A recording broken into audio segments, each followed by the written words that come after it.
Hello, அரைச்சி விட்ட முருங்கைக்காய் சாம்பார். இது கல்யாண வீட்டில் பந்தியில் பரிமாறும் போது எல்லாமே இந்த மாதிரி சாம்பார் தான் ஊற்றுவாங்க. ரொம்ப டேஸ்ட்டாக இருக்கும். இது வீட்லேயே எப்படி செய்யலான்னு பார்க்கலாம் வாங்க.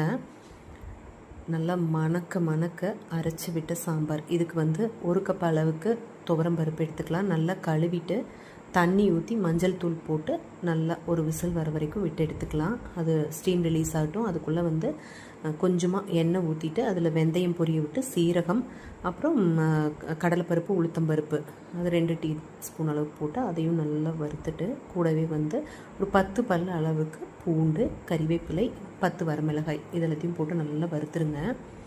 கூடவே வர மல்லி அதையும் போடணும்.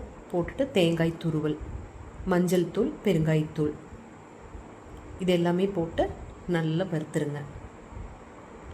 நல்லா ஃபேனில் வச்சு ஆறுனதுக்கப்புறமா ஃபைன் பேஸ்ட்டாக அரைச்சிட்டு வந்துக்கலாம்.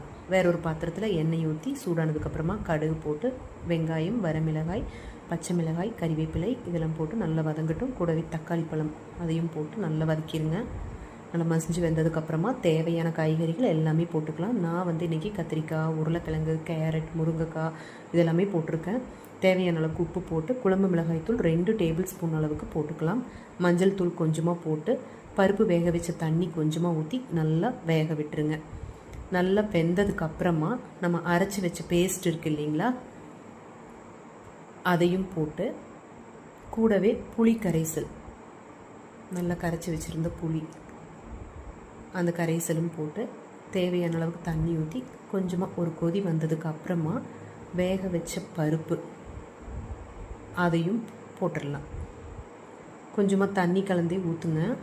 நல்லா கெட்டியாகும். இதை அரைச்சி பேஸ்ட்டும் போட்டிருக்கிறதுனால நல்லா பருப்பும் ஊற்றிட்டு உப்பு செக் பண்ணிவிட்டு நல்லா கொதிக்க விட்டுறலாம்.